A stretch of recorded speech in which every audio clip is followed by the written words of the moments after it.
Hidden behind a curtain, an unknown figure operates controls that shape our dreams and our experiences beyond ordinary reality.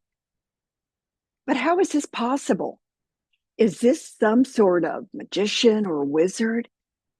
For now, the identity and methods of this mysterious person remain unclear, but not for long. Stay tuned to learn more. In the last episode, Door to the Stars, we looked at our beliefs, including how we define out of body experiences. As we update our views on astral projections and OBEs, we realize leaving the body to explore the 5D is a natural phenomenon.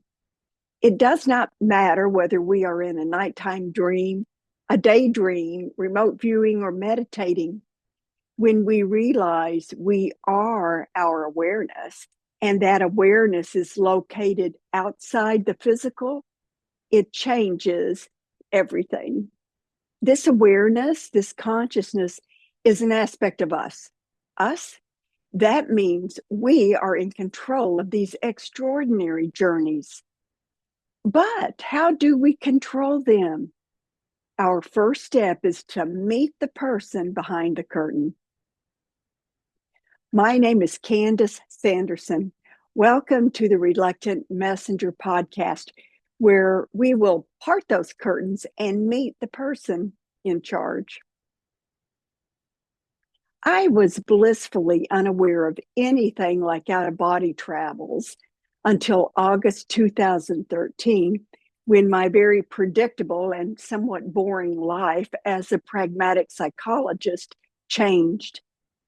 Before that time, I only believed what was logical, meaning only what my senses measured. On that hot summer's day, a different path opened, and I have followed it ever since. I now have a new set of relationships, both 3D and 5D. I have met multiple messengers from the non-physical realms, and I have grown to admire and, more importantly, trust the information they share. They have empowered me to step beyond the physical and learn for myself. And that is key. That is important. Learning for yourself. That is why I share information that they have given me, tools that you can use for your own learning and your own adventures. So, what do you say? Let's pull back that curtain and see who's there. First, a few terms and concepts that I've learned. The messengers speak of a POE, point of existence. It's simple to understand. The point of existence is your awareness, period. Many people think that we are our physical bodies. I am not Candace Sanderson. Candace Sanderson is a name for this physical avatar. Although this 3D body is not who I am, it's understandable why people think otherwise. Because the POE's resting point, their go-to place, is inside the body, it is natural to believe we are our physical bodies. That's where our awareness lies most of the time. When we cross that great divide, which we learned in the last session, is not a line in the sand, but a realm of energy, a field of energy, we enter what I call the 5D. It is a field of existence, and within that space, our awareness expands. It, our POE, our point of existence, is no longer resting like a tiny egg nesting inside the physical body. No, it is now free to expand and explore in ways that most of us have only experienced in dreams. But that is about to change. How? Well, you see, something magical happens when we enter the non-physical realms. One of the first residents we meet is a gatekeeper who bridges that gap between the 3D and the 5D. They remain steadfast at their post, prepared to return us to the 3D when we are ready. Now, that is so important because many people have a fear of getting lost out there. They think maybe they can't find their body to return. No, that will not happen. Our gatekeeper is in charge. A scene from the movie The Wizard of Oz fills my mind. I see Dorothy as her gang step into a dark, smoke-filled room, watching the image of the great and powerful wizard on a bigger-than-life screen. But little Toto has a different perspective. He sees something that they do not. His cute little doggy legs take him to a small area closed off by a curtain. When he grabs the hem of the drape and pulls it aside, for the first time, we see the person behind the curtain, the one pulling the levers and turning the dials. Why, this great and powerful wizard is not so different from us. With smoke and mirrors, bells, whistles, and flashing lights, his sleight of hand makes him appear all powerful as he manipulates the knobs on his console and promises us a safe passage home. The person behind our curtain, the dial turning gatekeeper, is the observer. On the other side of the veil, they are preparing to lead us beyond physical existence. And perhaps, as the great wizard promised Dorothy, for us to find our true home. I was first surprised to learn my observer was not that different from me. But later I realized how logical that was. You see, my friends, the observer is an aspect of us. In a sense, they are the personification of our POE, our point of existence. When our POE slips outside the physical body, our perspective changes, enabling us to see our 3D body, our 3D self, and thus become an observer of us. Think how amazing that is. My observer is always around me, so much so that I often have to remind myself to stay grounded. I met my observer years ago, but I did not recognize her for who she is, much less what she could do. She was and still is the first to comment when I do something like trip. As soon as I stumble, she says, "Oh, I hope no one saw that." And I quickly look around to see if I had an audience. I always breathe a sigh of relief if no one is around. My observer is also my fashion expert. She's the first to tell me that my plaid shirt may not match my polka dotted shorts. You get the picture. For me, I have this running commentary throughout the day from my observer. My hair never looks quite right. And wow, you should hear her when I'm behind the wheel of a car. But when I change my perspective and back away from what she says, I see the larger picture.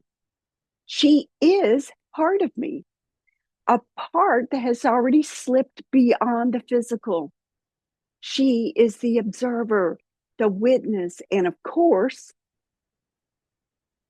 I soon realized she is also the gatekeeper who has bravely gone before me into the great beyond to pave that path for my out-of-body adventures.